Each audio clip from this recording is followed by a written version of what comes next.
Hello दोस्तों, welcome to my YouTube channel Pariksha pro. इस channel पे लीव रूल और कंडक्ट रूल की सीरीज कंप्लीट हो चुकी है और आज से हम पेंशन रूल की शुरुआत करेंगे। तो जो लोग लीव रूल और कंडक्ट रूल नहीं देखे हैं वो चैनल पे वीडियोज अवेलेबल हैं, उस पे जाकर के देख लें। और अगर आपको वीडियो अच्छे लगे तो कमेंट और सब्सक्राइब भी करें और शेयर भी करें। पेंशन रूल 2021, इसके पहले जो सेंट्रल गवर्नमेंट के एम्प्लॉय पे जो पेंशन रूल लागू होता था वो सीसीएस पेंशन रूल 1972 का लागू होता था। सेंट्रल गवर्नमेंट ने पेंशन रूल में थोड़े बहुत मॉडिफिकेशन के साथ दोबारा इसको नोटिफाई किया 2021 में सीसीएस पेंशन रूल 2021 के नाम से। और ये पेंशन रूल जो है वो 20 दिसंबर 2021 से लागू किया गया।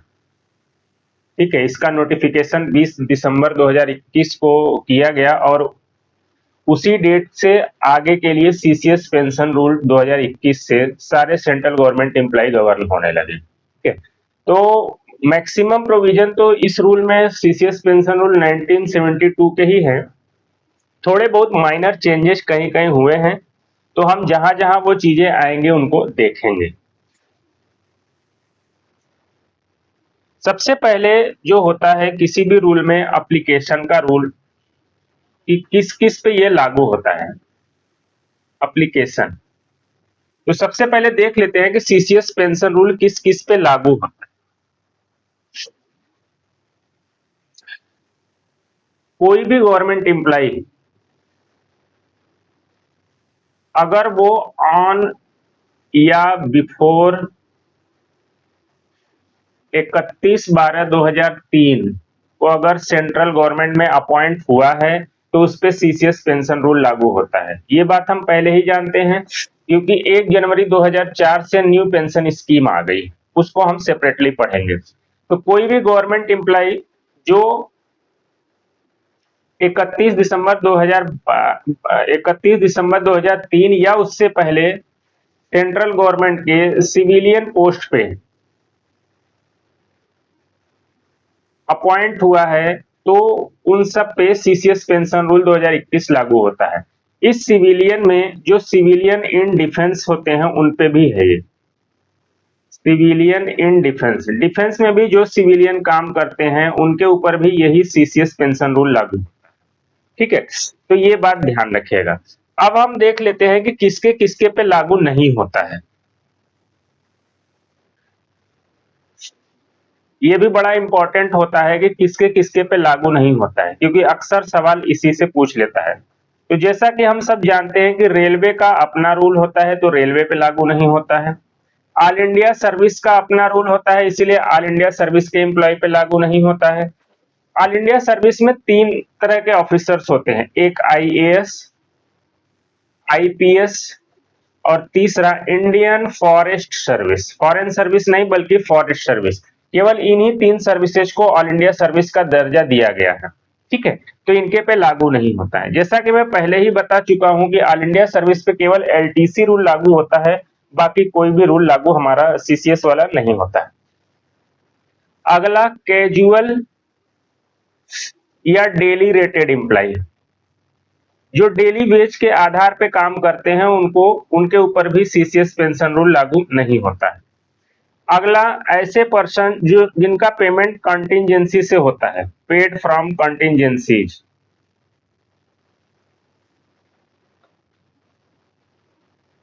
इसके बारे में मैंने लीव रूल में डिटेल में बात की हुई है कि कौन से पर्सन होते हैं जिनका पेमेंट कंटिजेंसी से होता है, कंटिजेंसी फंड से होता है, तो ऐसे पर्सन पे भी पेंशन रूल लागू नहीं होता है। हालांकि कोई भी गवर्नमेंट एम्प्लॉय अगर उसका पेमेंट कंटिजेंसी से हो रहा था और वो फिर रेगुलरली अगर सेंट्रल गवर्नमेंट में अपॉइंट हो जाता है, ठीक है, तो ऐसे केस में वो जितने दिन तक कंटिजेंसी फंड की सर्विस में था उसका हाफ पेंशन और ग्रेचुटी के लिए क्वालिफाइंग सर्विस में क्वालिफाई कर जाता है। ये हम क्वालिफाइंग सर्विस के चैप्टर में पढ़ेंगे। कॉन्ट्रेक्चुअल एम्प्लॉय,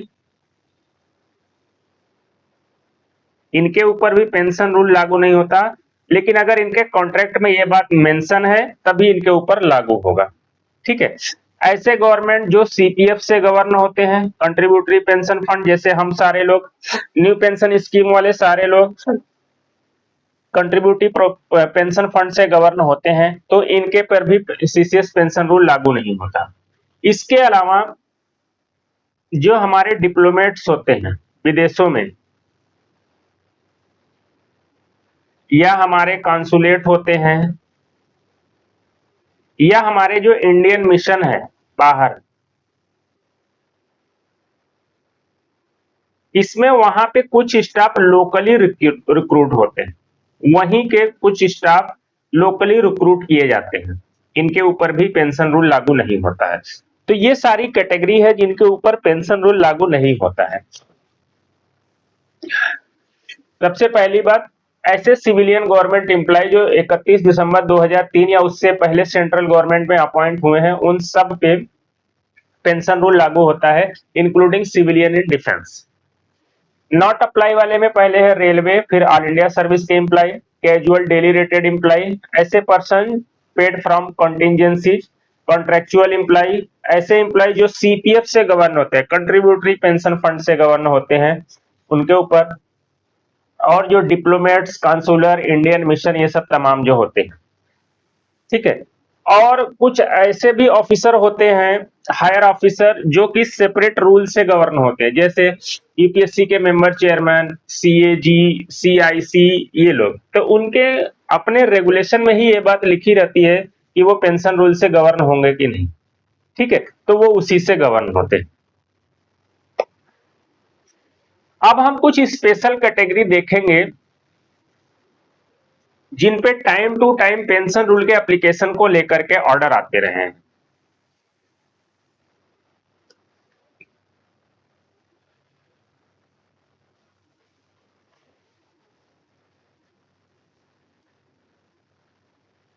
इसको इस तरीके से देखें कि अगर वो एक ऑन और बिफोर 31/12/2003 को इनकी क्या स्टेटस थी, और आफ्टर 31/12/2003 को इनकी क्या स्टेटस होगी, ठीक है। तो उनके ऊपर जो है पेंशन रूल कैसे लागू होता है। सबसे पहली कैटेगरी है कि ऐसा कोई भी गवर्नमेंट एम्प्लॉय जो 31/12/2003 या उससे पहले इंडक्शन ट्रेनिंग पे था, ठीक है, और वो बाद में 1 जनवरी 2004 या उसके बाद रेगुलरली अपॉइंट हो गया सेंट्रल गवर्नमेंट में, तो ऐसे लोगों पे भी पेंशन रूल लागू होता है, ठीक है, ऐसे पे भी पेंशन रूल अप्लाई होता है। लेकिन इसकी कुछ कंडीशन है, और वो कंडीशन फुलफिल होनी चाहिए, तभी इनके ऊपर जो है कि पेंशन रूल लागू होगा। पहली कंडीशन ये है कि इनके रेगुलर अपॉइंटमेंट से पहले ये जो ट्रेनिंग है ये मैंडेटरी था, बिना इस ट्रेनिंग के ये अपॉइंट ही नहीं हो सकते थे। कई सारे डिपार्टमेंट में ऐसा होता है। दूसरा, इस ट्रेनिंग के दौरान इनको सैलरी या स्टाइपेंड जरूर मिला हो।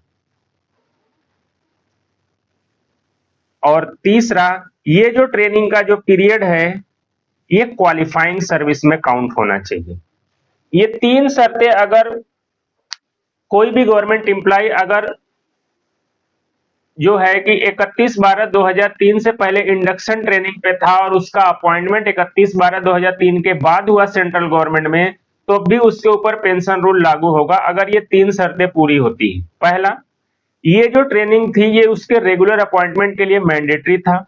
दूसरा, ड्यूरिंग ट्रेनिंग पीरियड वो सैलरी या स्टाइपेंड ड्रॉ कर रहा था। और तीसरा, ये जो ट्रेनिंग का पीरियड है ये क्वालिफाइंग सर्विस में काउंट हो रहा, ठीक है। ये तो पहली कैटेगरी यही थी कि जो इंडक्शन ट्रेनिंग वाले थे उनके ऊपर लागू होता है।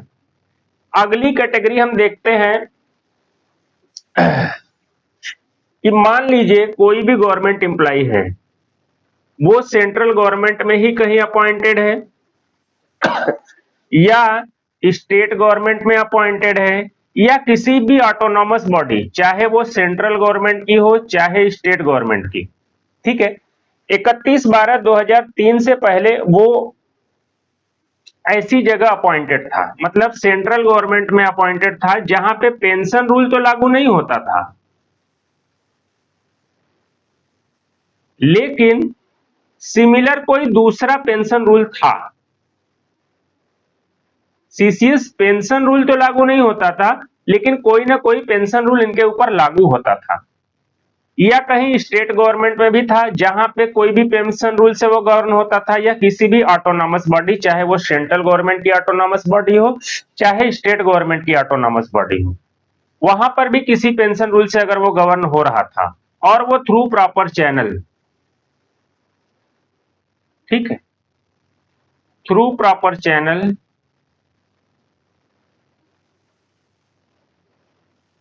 अगर सेंट्रल गवर्नमेंट में अपॉइंट हो गया जहां पे सीसीएस पेंशन रूल लागू होता है, तो ऐसे केस में इस गवर्नमेंट एम्प्लॉय पे 31/12/2003 के बाद भी सेंट्रल गवर्नमेंट में वो अपॉइंट होने पर भी इसके ऊपर पेंशन रूल लागू हो जाएगा।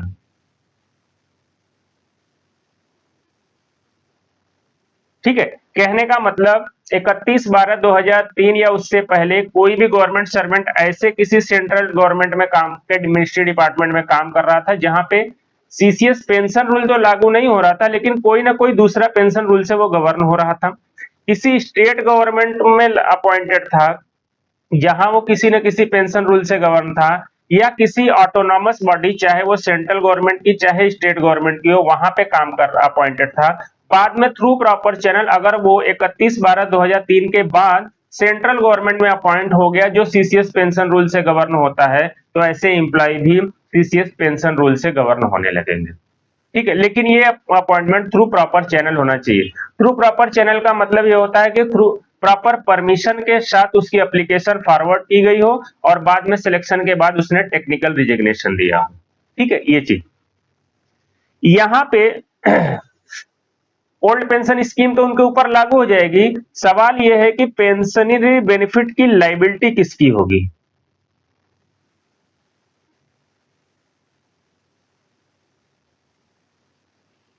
जितने साल तक इन्होंने सेंट्रल गवर्नमेंट, स्टेट गवर्नमेंट या ऑटोनॉमस बॉडी में काम किया, उस पीरियड की पेंशन बेनिफिट की लाइबिलिटी किसकी होगी। तो अगर उसने सेंट्रल गवर्नमेंट या स्टेट गवर्नमेंट में काम किया था, तो ऐसे केस में जो लाइबिलिटी है वो सेंट्रल गवर्नमेंट खुद उठाती है। और अगर वो ऑटोनॉमस बॉडी में काम किया था, तो ऐसे केस में ऑटोनॉमस बॉडी को ही वो पेंशनरी बेनिफिट की लाइबिलिटी उठानी पड़ेगी। और जितने पीरियड तक उसने ऑटोनॉमस बॉडी में काम किया था, वो पेंशनरी बेनिफिट का अमाउंट जो है वो सेंट्रल गवर्नमेंट को ट्रांसफर करना होता है। ठीक है, कहने का मतलब अगर central government to central government या state government to central government officers की स्वैपिंग होती है, तो ऐसे केस में दोनों एक दूसरे से पेंशनरी बेनिफिट का पैसा नहीं मांगते हैं, वो दोनों एक दूसरे की लाइबिलिटी को शेयर कर लेते हैं। ठीक है, ये चीज हम डीएफपीआर में पढ़ेंगे और वहां पे इसके बारे में हम डिटेल में बात करेंगे। तो एक ये कैटेगरी थी। अगली जो कैटेगरी है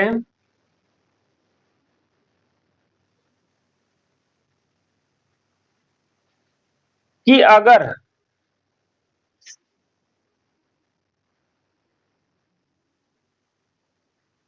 प्रेसिडेंट ही किसी गवर्नमेंट सर्वेंट को अपॉइंट करें,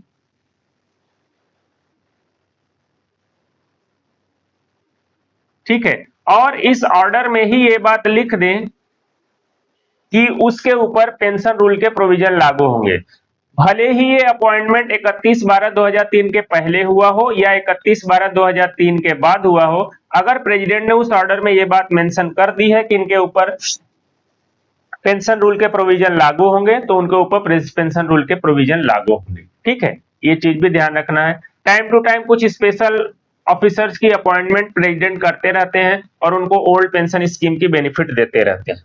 ठीक है, अगली एक कैटेगरी है टेम्परेरी स्टेटस कैजुअल लेबर की।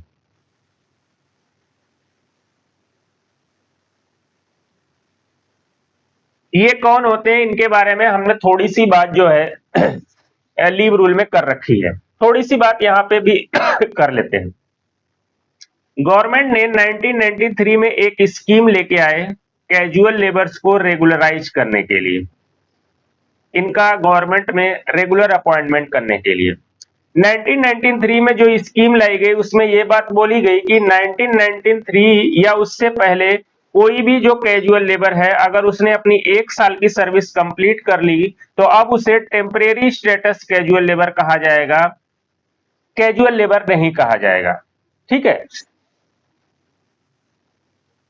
1993 में जो स्कीम लाई गई उसमें यह बात बोली गई कि 1993 तक या उससे पहले कोई भी कैजुअल लेबर जो अपॉइंटेड है अगर उसने 1 साल की सर्विस अपनी कंप्लीट कर ली, कंटिन्यूअस सर्विस, तो अब उसे कैजुअल लेबर नहीं बल्कि टेम्परेरी स्टेटस कैजुअल लेबर कहा जाएगा। इस टेम्परेरी स्टेटस कैजुअल लेबर के बाद जब उनका रेगुलर अपॉइंटमेंट होता था गवर्नमेंट में,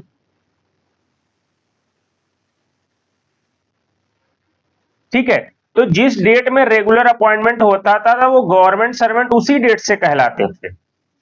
मतलब गवर्नमेंट में अपॉइंटमेंट की डेट वही होती थी जो उनके रेगुलर अपॉइंटमेंट की डेट होती थी। लेकिन जब उन्हें टेम्परेरी स्टेटस कैजुअल लेबर का स्टेटस दे दिया था तो उन्हें छोटे छोटे कुछ बेनिफिट मिलने लगते थे। जैसे लीव रूल में हमने पढ़ा था कि इनको मैटरनिटी लीव, पैटर्निटी लीव और ये सारी चीजें मिलने लगती थी। थोड़ा थोड़ा बेनिफिट गवर्नमेंट इनको ट्रांसफर करने लगी। यही टेम्परेरी स्टेटस कैजुअल लेबर अगर गवर्नमेंट में रेगुलरली अपॉइंट हो जाएंगे तो ऐसे में पेंशन रूल का क्या होगा कि इनके ऊपर पेंशन रूल लागू होगा कि नहीं होगा, ये इस बात पे डिपेंड करता है कि इनको टेम्परेरी स्टेटस कैजुअल लेबर का स्टेटस कब दिया गया था। अगर 31/12/2003 या उससे पहले इनको टेम्परेरी स्टेटस कैजुअल लेबर का स्टेटस दे दिया गया था तो भले ही इनका regular appointment new pension scheme लागू होने के बाद हुआ हो लेकिन इनके ऊपर सीसीएस पेंशन रूल ही लागू होगा। ठीक है, इसको समझने की बात है कि कोई भी कैजुअल लेबर अगर 1 साल की अपनी सर्विस कर लेता है तो उसको टेम्परेरी स्टेटस कैजुअल लेबर बोलते हैं। अगर अब ये इसका रेगुलर अपॉइंटमेंट सेंट्रल गवर्नमेंट में हो गया और अगर 31/12/2003 या उससे पहले हो गया तब तो उस समय ओल्ड पेंशन स्कीम चली रही थी तो वो उसी पेंशन स्कीम से गवर्न होगा। लेकिन अगर इसका रेगुलर अपॉइंटमेंट 31/12/2003 के बाद हुआ, मतलब न्यू पेंशन स्कीम लागू होने के बाद हुआ, तो ऐसे केस में यह देखा जाएगा कि इसको टेम्परेरी स्टेटस कैजुअल लेबर का दर्जा कब दिया गया था। अगर वो 31/12/2003 या उससे पहले इसको टेम्परेरी स्टेटस का दर्जा दे दिया गया था तो इसको ऊपर ओल्ड पेंशन स्कीम मतलब सीसीएस पेंशन रूल लागू होगा। ठीक है, लेकिन इसका गवर्नमेंट में अपॉइंटमेंट जो है वो जिस डेट में रेगुलर अपॉइंटमेंट होगा उसी डेट से माना जाएगा। वो ऐसा नहीं कि बैक डेट से। एक फैसिलिटी इसको दी गई है कि जितने दिन तक ये टेम्परेरी स्टेटस कैजुअल लेबर की पोस्ट पे काम किया है उसका जो हाफ जो सर्विस है उसको पेंशन और ग्रेचुटी के लिए क्वालिफाइंग सर्विस मान लिया जाता है। ठीक है, ये सवाल अक्सर पूछता है कि कोई भी गवर्नमेंट एम्प्लॉय रेगुलरली अपॉइंट होने से पहले अगर टेम्परेरी स्टेटस कैजुअल लेबर था तो उसकी कितनी सर्विस पेंशन के लिए क्वालिफाई करती है। तो जितने दिन तक वो टेम्परेरी स्टेटस कैजुअल लेबर की स्टेटस में था उसकी हाफ सर्विस उसके पेंशनरी बेनिफिट के लिए क्वालिफाइंग सर्विस काउंट होती है। कैजुअल लेबर में कितने दिन तक था इससे लेना देना नहीं है, जिस डेट से उसको टेम्परेरी स्टेटस कैजुअल लेबर का स्टेटस दिया गया उस डेट से। तो जितने दिन वो टेम्परेरी स्टेटस कैजुअल लेबर में था रेगुलर अपॉइंटमेंट से पहले उसकी हाफ सर्विस पेंशन और ग्रेचुटी के लिए वो है कि क्वालिफाई कर दी जाती है। हालांकि उसका रेगुलर अपॉइंटमेंट उसी डेट से माना जाएगा, गवर्नमेंट में एंट्री डेट वही मानी जाएगी जिस डेट में उसका रेगुलर अपॉइंटमेंट हुआ। ये 31/12/2003 के पहले भी ये डेट हो सकती है लेकिन 31/12/2003 के बाद की भी कोई डेट में अगर रेगुलर अपॉइंटमेंट हुआ और उसे टेम्परेरी स्टेटस कैजुअल लेबर का स्टेटस अगर पहले दे दिया गया तब भी वो ओल्ड पेंशन स्कीम से ही गवर्न होगा।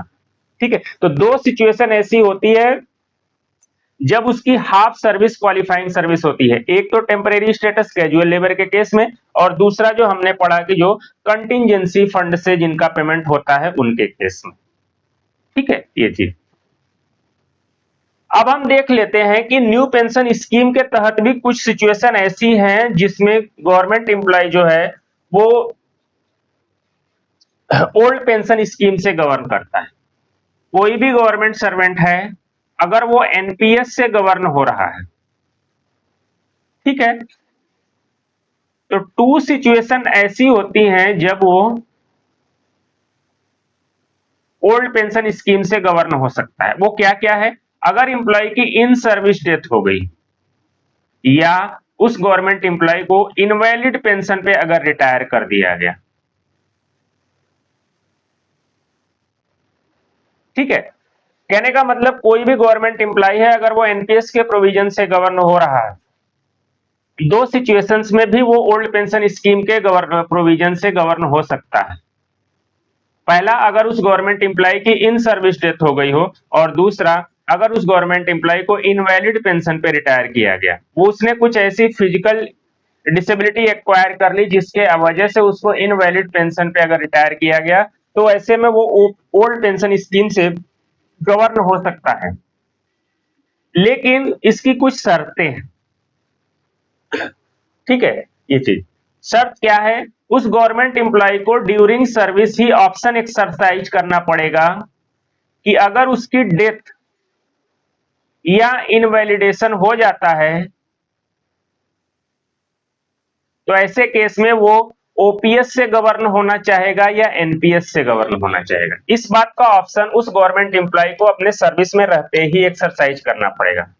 इस क्लॉज का इस्तेमाल खूब हुआ है कोरोना के समय। कोरोना से पहले इस बात की अवेयरनेस लोगों में कम थी, तो उतना ज्यादा लोगों ने ऑप्शन एक्सरसाइज नहीं किया था, लेकिन कोविड के समय इस ऑप्शन का एक्सरसाइज खूब किया गया था। लेकिन अगर उसने ऑप्शन नहीं एक्सरसाइज किया, तब क्या होगा? और उसके बाद ही उसकी डेथ हो गई या इनवैलिड पेंशन पे वो रिटायर हो गया, तो ऐसे में वो बाय डिफॉल्ट एनपीएस से गवर्न होगा। ये प्रोविजन चेंज किया गया। पहले क्या होता था कि अगर किसी भी गवर्नमेंट एम्प्लॉय ने ऑप्शन एक्सरसाइज कर दिया है कि मेरी डेथ या इनवैलिडेशन पे मुझे ओपीएस या एनपीएस दिया जाएगा, तो उसने जैसा ऑप्शन एक्सरसाइज किया था वैसा उसको बेनिफिट मिलता था। लेकिन बिना ऑप्शन एक्सरसाइज किए अगर उसकी डेथ या इनवैलिडेशन होती थी, तो वो by default old pension scheme में गवर्न होता था। लेकिन इसको चेंज करके अब बाय डिफॉल्ट ऑप्शन जो है वो एनपीएस कर दिया गया, ठीक है। तो ये बात भी ध्यान रखने वाली बात है, इसको भी ध्यान रखिएगा। तो ये था पेंशन रूल की अप्लीकेबिलिटी से लेकर के जो क्लॉज है, काफी इंपॉर्टेंट है। एक चीज और जो रिसेंटली ओएम आया, आप लोगों को पता ही होगा, काफी लोग इसका बेनिफिट लिए। गवर्नमेंट ने रिसेंटली एक ओएम निकाल करके कहा कि कोई भी गवर्नमेंट सर्वेंट, उसका अपॉइंटमेंट भले ही 31/12/2003 के बाद हुआ है, ठीक है। कोई भी गवर्नमेंट सर्वेंट है जिसका अपॉइंटमेंट 31/12/2003 के बाद हुआ है, लेकिन जिस वैकेंसी के अगेंस्ट वो अपॉइंट हुआ है, वैकेंसी जो थी वो 31/12/2003 के पहले की थी, ठीक है। तो ऐसे केस में ये जो गवर्नमेंट एम्प्लॉय है, ये ओल्ड पेंशन स्कीम मतलब सीसीएस पेंशन रूल 2021 के प्रोविजन से गवर्न होगा, ठीक है। ये रिसेंट ऑर्डर आया था गवर्नमेंट का, इसमें कई सारे लोग बेनिफिशियल भी हुए। कोई भी गवर्नमेंट एम्प्लॉय भले ही उसका अपॉइंटमेंट 31/12/2003 के बाद हुआ हो गवर्नमेंट सर्विस में, लेकिन जिस वैकेंसी के अगेंस्ट वो अपॉइंट हुआ था, वो वैकेंसी 31/12/2003 के पहले की थी, तो ऐसे केस में वो ओपीएस से गवर्न होगा, ठीक है। तो इसको भी ध्यान रखने वाली बात है। अब हम कुछ डिफिनीशंस देख लेते हैं जो पेंशन रूल में इंपॉर्टेंट है, जो कई बार एग्जाम में पूछ लेता है, ठीक है। पहला है अकाउंट ऑफिसर की डिफिनीशन।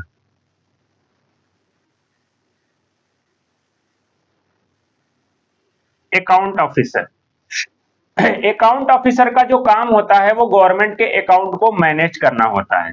तो अकाउंट ऑफिसर में दो तरह के कैटेगरी के ऑफिसर शामिल होते हैं। पहला, हु मेंटेन, किसी भी पर्टिकुलर मिनिस्ट्री या डिपार्टमेंट का जो अकाउंट होता है उसको मेंटेन कर रहा है। और दूसरा जो होते हैं अकाउंटेंट जनरल, जो कि गवर्नमेंट का ही पूरा का पूरा अकाउंट मेंटेन करते हैं, मेंटेन सेंट्रल गवर्नमेंट अकाउंट। ये जो है सीजीए के ऑफिस में होते हैं। सीजीए का काम भारत सरकार के अकाउंट को मतलब फुल्ली अकाउंट को मेंटेन करना, जिसमें सारे मिनिस्ट्री डिपार्टमेंट के अकाउंट होते हैं। ठीक है, तो अकाउंट ऑफिसर की डिफिनेशन में दो कैटेगरी है। पहला, वो ऑफिसर जो किसी पर्टिकुलर मिनिस्ट्री या डिपार्टमेंट के अकाउंट को मेंटेन करता है, जैसे हमारी अपनी कोई एजुकेशन मिनिस्ट्री हो गई, कोई यूपीएससी हो गया, वहां पे जो उस पर्टिकुलर एजुकेशन मिनिस्ट्री का अकाउंट को मेंटेन करेगा उसको भी अकाउंट ऑफिसर बोलेंगे। साथ ही साथ जो सीजीए के ऑफिस में अकाउंटेंट जनरल बैठा है, जो पूरे भारत सरकार का अकाउंट मेंटेन करता है और साथ ही साथ यूनियन टेरिटरी का भी मेंटेन करता है, ये केवल भारत सरकार का ही नहीं बल्कि यूटी का भी अकाउंट मेंटेन करता है, तो इसको भी अकाउंट ऑफिसर की डिफिनेशन में ही रखा जाता है। ठीक है, तो ये याद रखिएगा, ये सब छोटी छोटी परिभाषाएं हैं, कई बार पूछ लेता है। ग्रेचुटी, ग्रेचुटी वैसे इसके चैप्टर में हम बहुत अच्छे से पढ़ेंगे, लेकिन यहां जान ले कि ग्रेचुटी चार तरह की होती है। पहली सर्विस ग्रेचुटी, दूसरी रिटायरमेंट ग्रेचुटी, तीसरी डेथ ग्रेचुटी और चौथी जो एक होती है रिजिडुअरी ग्रेचुटी।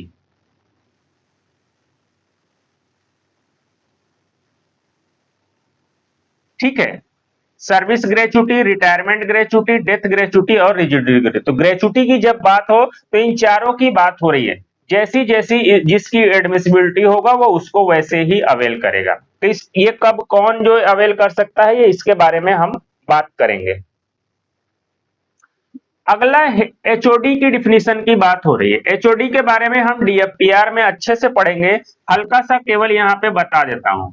एचओडी जो होता है एक अथॉरिटी होता है हर ऑर्गेनाइजेशन में, जिसका जिक्र जो है डीएफपीआर के शेड्यूल 1 में दिया है।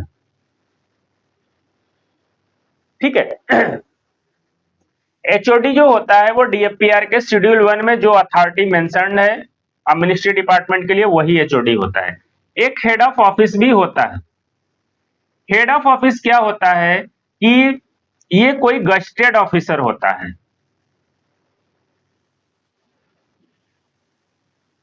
ठीक है, और ये डीएफपीआर के रूल 14 के तहत अपॉइंट होता है। ठीक है, इनके बारे में वैसे हम डिटेल में जब डीएफपीआर पढ़ेंगे तो वहां पे पढ़ेंगे, थोड़ी सी हल्की सी बात इसको यहां पे रखना।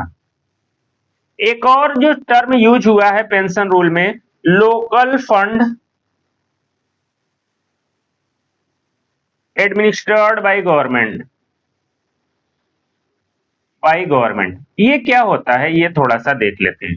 थोड़ी सी अजीब सी डिफिनेशन है, इसको समझने की कोशिश करते हैं कि local fund administered by government क्या होता है। मान लीजिए कि गवर्नमेंट ने कोई फंड क्रिएट किया है। ठीक है, इसका जो है एडमिनिस्ट्रेशन जो है वो किसी बॉडी को इसका थमा दिया है गवर्नमेंट ने। कोई फंड है जो गवर्नमेंट द्वारा ही क्रिएटेड है, लेकिन उसका एडमिनिस्ट्रेशन उसने किसी पर्टिकुलर बॉडी को थमा दिया है, जो ये बॉडी जो है by the virtue of any law या रूल, ठीक है, ये गवर्नमेंट के कंट्रोल में आते हैं, गवर्नमेंट के कंट्रोल में है, और इस बॉडी का जो एक्सपेंडिचर है ये भी गवर्नमेंट द्वारा ही पूरी तरह कंट्रोल्ड है।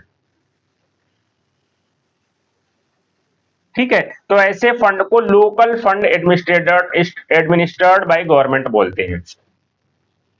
ठीक है, कहने का मतलब गवर्नमेंट ने कोई फंड क्रिएट किया, उसकी एडमिनिस्ट्रेशन की जिम्मेदारी किसी पर्टिकुलर बॉडी को दे दी, लेकिन उस बॉडी को का जो कंट्रोल है वो सेंट्रल गवर्नमेंट का है, किसी लॉ बना करके या कोई रूल बना करके, और साथ ही साथ उस बॉडी का जो भी एक्सपेंडिचर है उस पर भी गवर्नमेंट का कंट्रोल है। तो ऐसे फंड को local fund administered by government बोलते हैं। इन सबको केवल डिफिनीशन को याद रखने की जरूरत है, क्योंकि इनसे सवाल कई बार बन जाते हैं।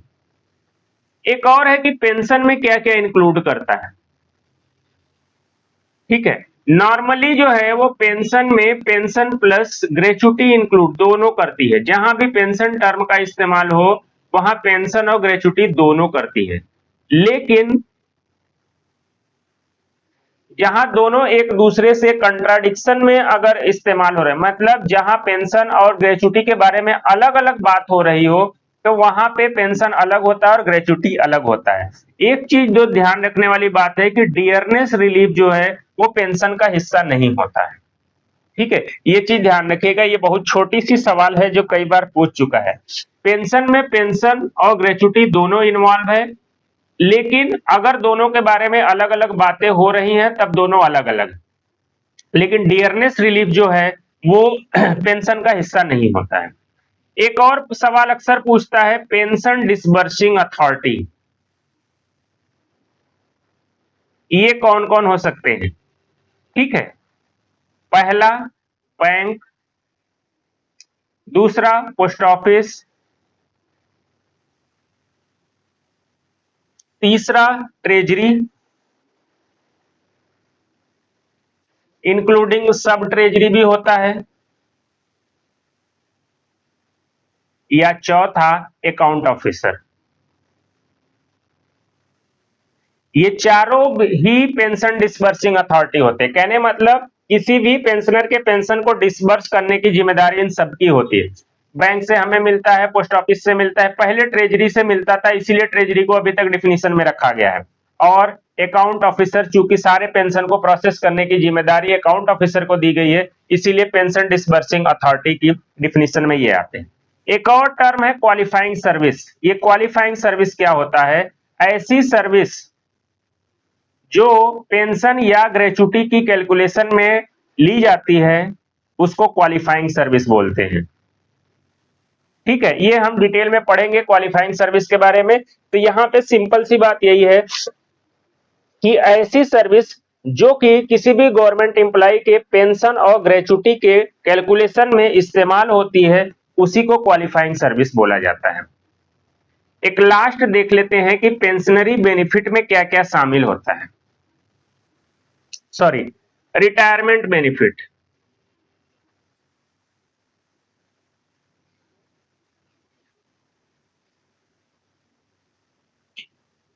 ठीक है, रिटायरमेंट बेनिफिट में गवर्नमेंट एम्प्लॉय का पेंशन होता है,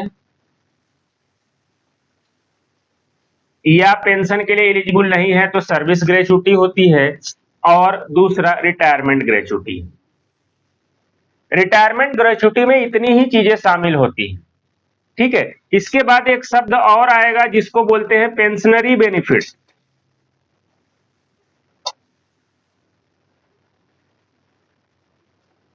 ठीक है, तीन शब्द आएंगे, रिटायरमेंट बेनिफिट, पेंशनरी बेनिफिट, तीसरा आता है टर्मिनल बेनिफिट।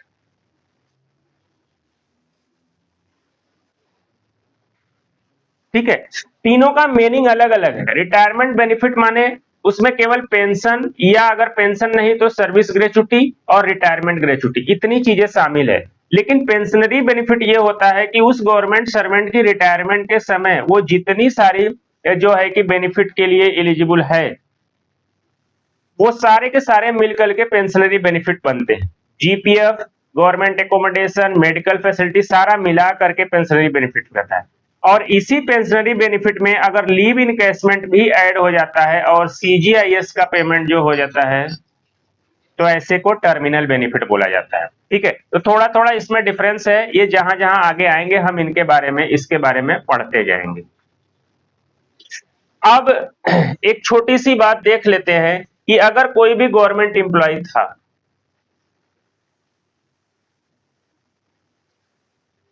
ठीक है, कोई भी गवर्नमेंट एम्प्लॉय है, वो ऐसी जगह पे काम कर रहा है जहां पे सीसीएस पेंशन रूल लागू नहीं होता है, नॉट अप्लाई।